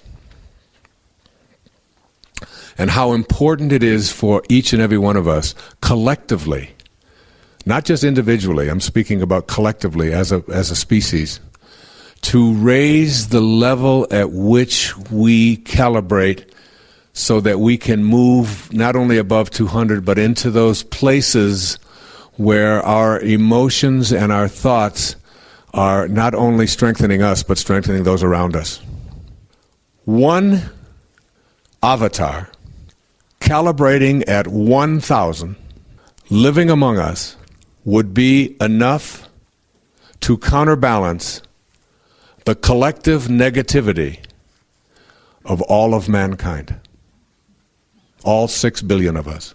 If one of us could reach that level of 1,000, that ineffable, blissful, always being, that Christ-like being, that the collective negativity of all of mankind would be counterbalanced. And one individual at 700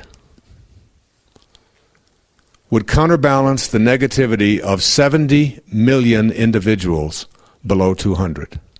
Just one person above 700 counterbalances the negativity of 70 million who calibrate below 200.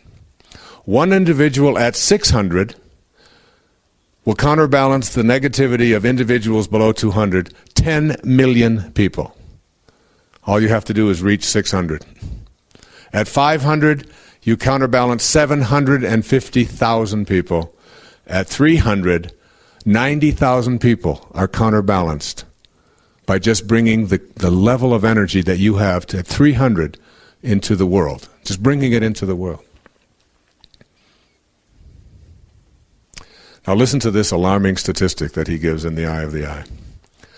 The negativity of the entire human population would self-destruct were it not for the counterbalancing effect of those higher energy frequencies.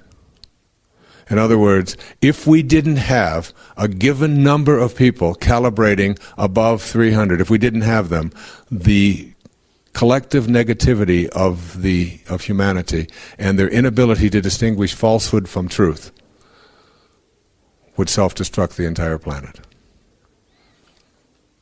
In 1995, there were 22 sages above 700 on the planet. There were 20 at 800. There were 10 over 900 and 1 at 990, according to the research that they have been doing.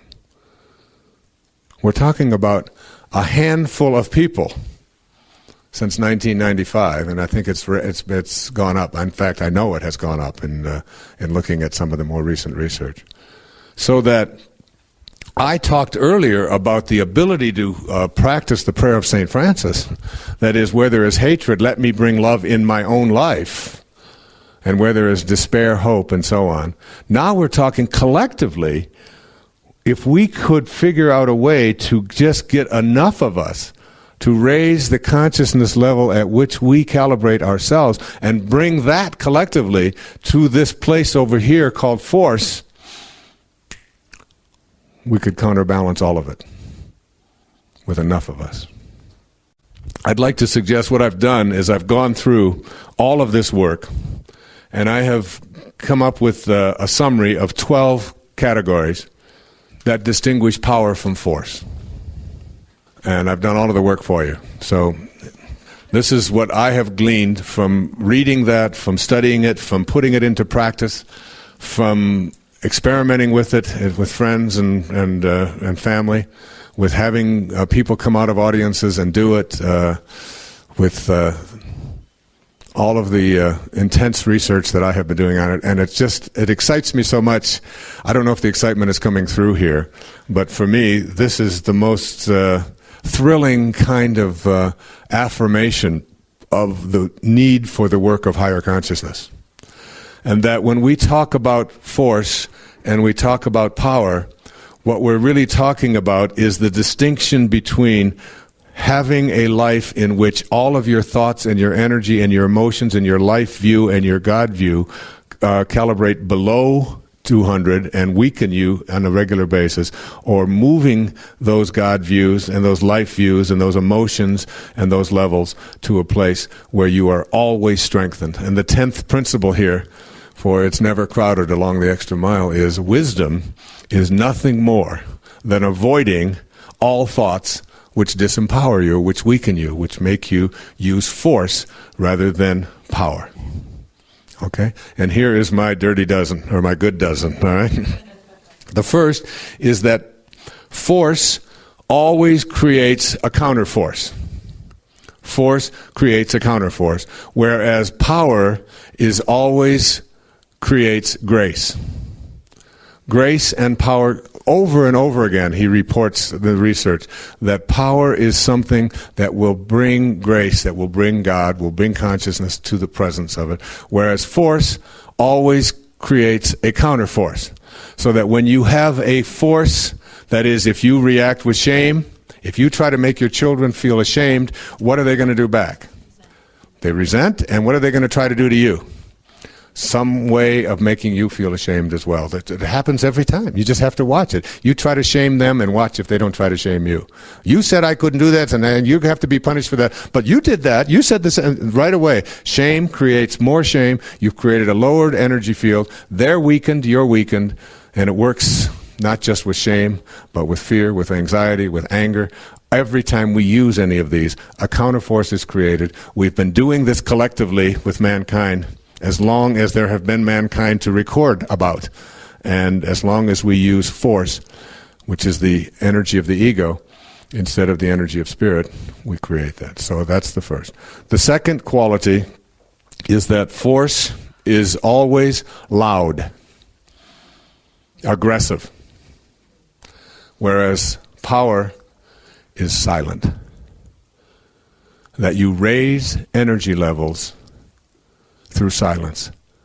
And there's very little movement required when you are empowering. Whereas when you get louder, screaming, aggressive, more outgoing, and so on. The third is that force is always moving against something. That's what force is. So whatever it is that you have, we have to move against it. We have to mobilize our forces and defeat it. Whereas power does not move at all. Power is that which you get by not having to move against anything. And this will become more clear in a few moments. Force, the fourth thing is that force is always incomplete. Therefore, it must be fed energy. You must constantly feed energy of force. You must constantly be talking to it. You must constantly be upgrading it. You must constantly be trying to make it attract more energy. It's always demanding of energy. Whereas power is total and complete, requires nothing from outside itself. Power does not demand anything out there, not any weapons. It doesn't need any arguments to win. Power is that which you are connected to silently. The fifth, force always makes demands. Whenever you are in force, and if you look at any of those emotions and energy levels below 200, you will see that there's a demand to each one of them. Whereas power has no needs whatsoever. It is at peace. The sixth is force is constantly consuming. It has insatiable appetite. It is constantly demanding more. And in the process, it consumes, and in the process of consuming, it destroys. Power is always content, makes no demands, and needs nothing to consume. 7. Force always takes energy away. It takes your energy and takes it with it. Whereas power energizes. It gives forth.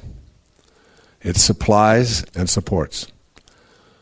And it gives life energy. When you go to God, when you go to Spirit, when you go above 200 to any of those levels, what you are doing is you are energizing those around you and sending it out. Whereas when you're in any of the ones below 200, you are taking energy away.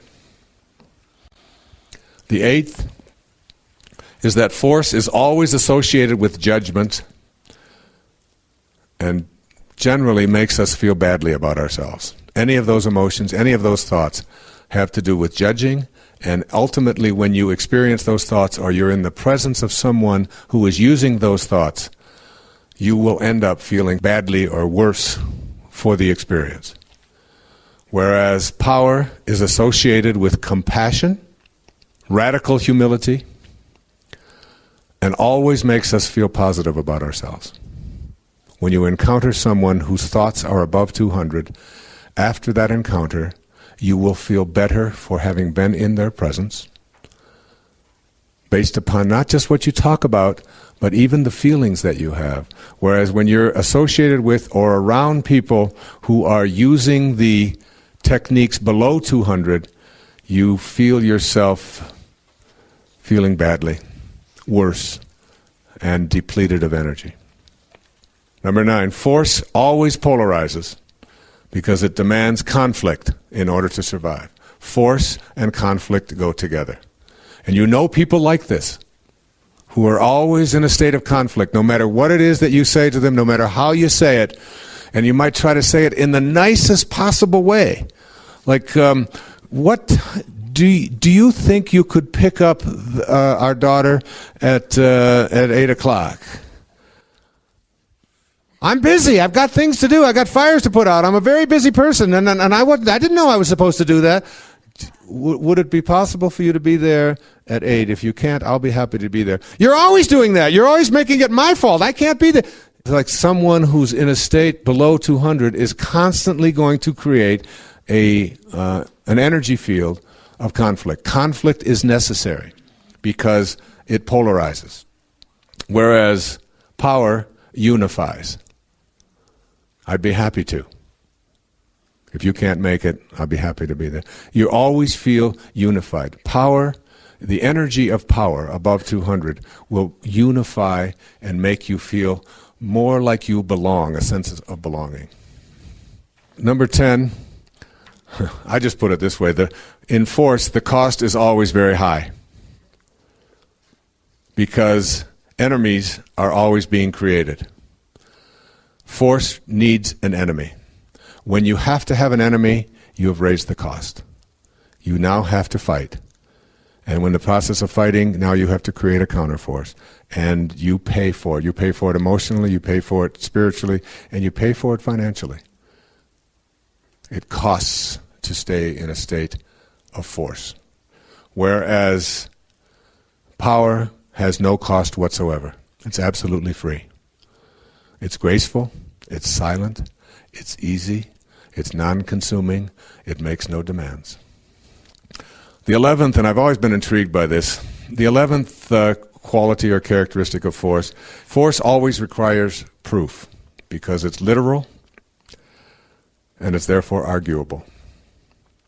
So argumentation is in the demanding of proof. Prove it to me. You've got to be able to prove. I need some statistics. I need to know exactly why it is that you can come up with that. And there will be people who will do that in listening to this program. And just know that I'm at peace. And there's no cost, and I'm not interested. But if you need to have proof of some of these kinds of things, you'll never get it. All right?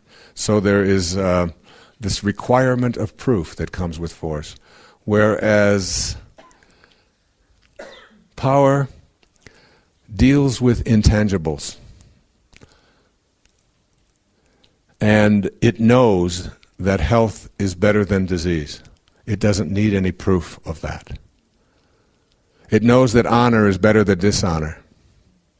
It knows that faith is better than doubt, and that being constructive is better than destructive. And you don't need a chi-square, and you don't need an analysis of variance, and you don't need a statistical test to be able to prove it, and you don't need to argue about it. There's an awareness that is internal, that is instinctive, that says, I don't have to go out there and show anything. It's why it's quiet. I know it is better to be honorable than it is to be dishonorable. I know it is better to be honest than to steal. I don't need proof of that. I know that it is better to be healthy than to be in a state of disease. I know that life is better than death. I know this. I don't have to prove it. I don't have to explain it. I live in a consciousness of empowerment in which I don't have to go through and look outside of myself to validate whether these things that I know instinctively and intuitively are correct, whereas force requires something very different. And finally, force is always associated with sickness, and empowerment and power is always associated with health. And there you have a summary. You have a map of consciousness in which an arbitrary scale between 0 and 1,000 has been created. Research has been done on it. You can check it for yourself. And in the process of looking at this, whether it's true or not, and whether those numbers are exact or not exact, is of no relevance to me whatsoever. It's what it did for me. First of all, it gave me the 10th principle, that wisdom is really avoiding thoughts which weaken us. And that's what the greatest teachers have been doing since the beginning of recorded history, is trying to teach us how to strengthen and empower ourselves as a people rather than to weaken ourselves. And it gives us an opportunity to look at the way that we think and the emotions that come as a result of those thoughts, and our life view and our God view, and how they relate to any set of circumstances in our life. It gives us that opportunity. And it also shows us the power of energy. That everything, including every thought and every emotion, is something that we have control over in any given moment of our lives. And that we can individually bring that higher energy to face off in those lower energies and disempower it. And collectively, if enough of us move into these higher levels, just imagine what could take place. And what I'd like to do is share with you a way that he presents this in Power versus Force that seems to bring it all home very clearly.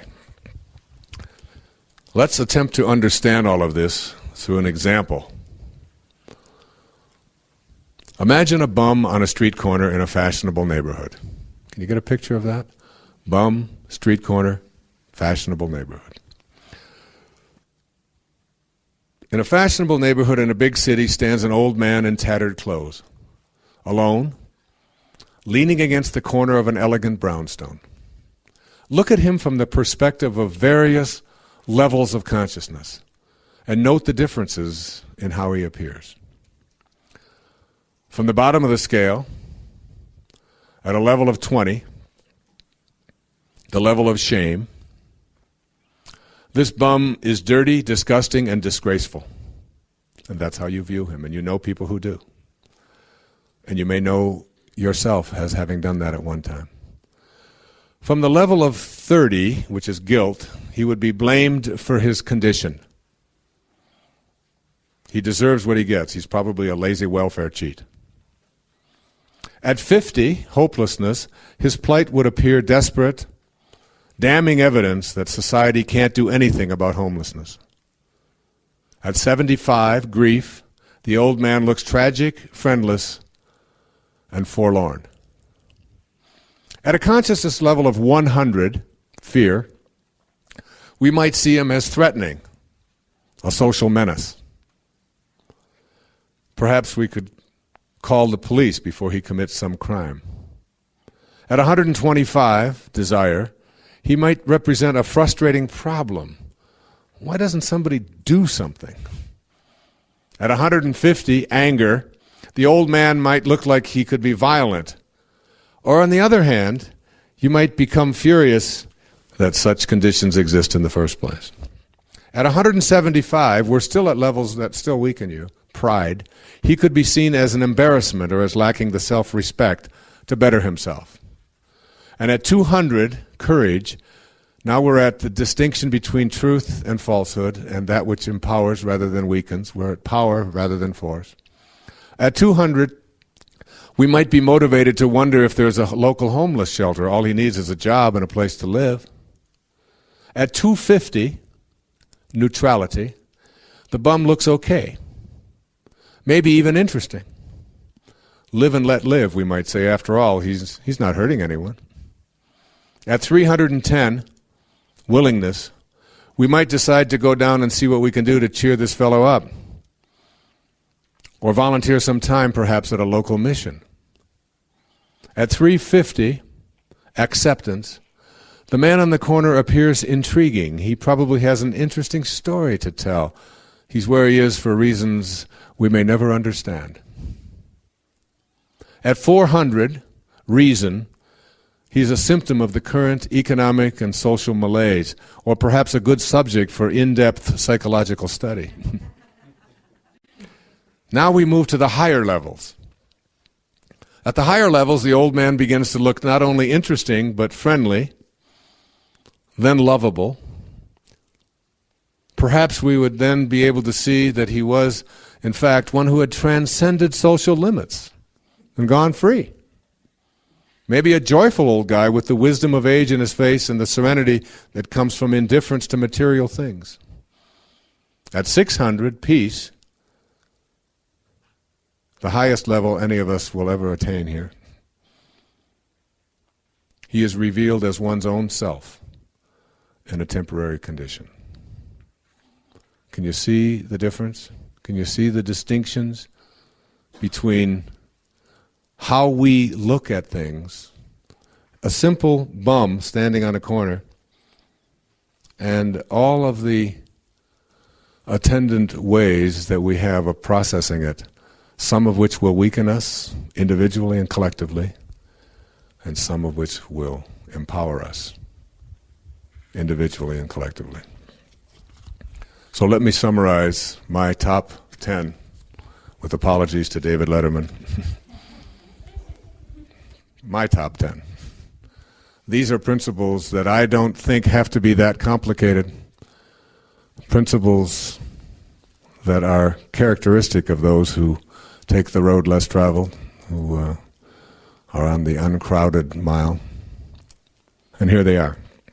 If you can live them and practice them and work on them or help others to do so, perhaps we can collectively begin to counterbalance some of the negativity of those who can't make the distinction between falsehood and truth.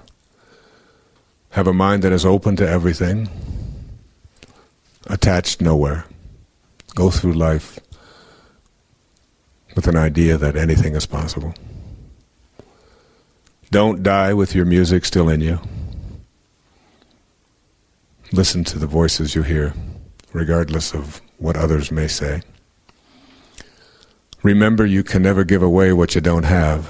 So if you're looking for love, don't look in all the wrong places. Look inside, give it away, and you'll attract it into your life. Embrace silence. Know that God's one and only voice is silent, and all of your creativity and all that you are destined to be able to do here when you showed up with this heroic mission is in the void. It's in the silence, and it will come out of that silence. Give up your personal history. Don't be attached to all that has happened in the past. It's just a wake. It's just a trail that is left behind. And the wake can never drive the boat. Remind yourself always that whatever problems you have, you can't solve them with the same mind that created it. Rewrite your agreement with reality. Make anything up your possibility. Rid yourself of all of those resentments that you justify. There are no justifiable resentments. They will all destroy you. Treat yourself as if you already were what you would really like to become. Act it out. See yourself as having abundance. See yourself as being healthy. See yourself as being happy. See yourself playing that trumpet, and you won't be able to do anything else. Treasure your divinity. God doesn't make any junk. And finally, remind yourself that to be wise is to avoid all thoughts which weaken you. And every thought you have does one or the other, will either weaken or strengthen you. I think of those who don't recognize this great power, this force that is in everything and everyone, that opens the flowers and allows the butterflies to flap their wings, and who thinks it's all some great big accident. I think of a junkyard, and this junkyard has millions and millions and millions of pieces of junk. It's got broken glass. It's got old seats and toilets. It's got wiring everywhere and old transformers and old pieces of electricity. It's got every kind of piece of junk that you can imagine in this huge acre of land. And you look at all of this junk all laying around, and suddenly, out of nowhere, a hurricane is forming. And the winds start blowing, and it passes over this junkyard filled with all of these seemingly disconnected pieces of junk. And it blows them all up into the air, and they're all twirling around into the air. Broken glass and broken seats and transformers and electrical equipment and asbestos and pieces of upholstery. It's just everywhere, all in the air, just flying around. And the wind passes. And when it settles down, there's a brand new Boeing 747 sitting there in that vacant land. What are the chances? What are the odds? Don't you think that behind a 747 with 3 million parts, that there's an intelligence? There's some kind of a force that puts it all together, organizes it, and makes it work and fly and be something of value. Then think about this universe and all of the moving pieces and all of the moving parts, including yourself, and all of those that you see around you. Only it's trillions upon trillions upon trillions of pieces, and galaxies and endless more galaxies. Don't you think that behind all of this there is some intelligence? Some force, somehow, some creative energy that you're a part of? If you get it and understand it, you'll be able to fly without that Boeing 747. I love this story of the Buddha. And the Buddha is traveling, and everywhere he travels, he encounters criticism and hate and disrespect from all of these people who have done nothing but choose to see if they can bring him down. And always he responds with peace. Always he responds with love. And after 3 or 4 days of seeing these people continuously harassing him and ridiculing him and finding fault with him and being ugly and so on, his devotees say, how can you do that? After 3 days of nothing but receiving that kind of energy, you still always have love. And the Buddha answered his question with a question. He said, if someone offers you a gift, and you do not accept that gift, to whom does the gift belong? And what he's saying is, if someone offers you a gift of their negativity, of their lower energy, of their criticism, of their hatred or whatever, and you simply don't accept it, who owns it? And if they own it and it's theirs, why would you allow yourself to be upset, depressed, stressed, hurt by something that is owned elsewhere? That's all you have to remind yourself of. And you'd be surprised. It's a good thing to work on. It's a good thing to practice, especially if you have kids, because, boy, they give you so many opportunities to do this, where you can work at seeing if you can change that energy around, if you can make it go from low to high. Just see if you can raise it just ever so slightly. All of you instinctively know how to do it, because you're born with that quality. It's just that we've lost it when we took on the ego. Thank you, and God bless you. Thank you very much. Thank you.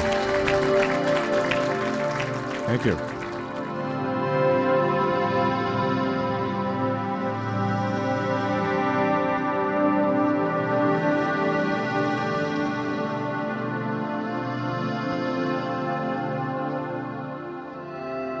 This has been a Hay House Audiobook production. If you would like a free catalog of books and videos offered by Hay House, please call us at 1-800-654-5126. Thank you for listening.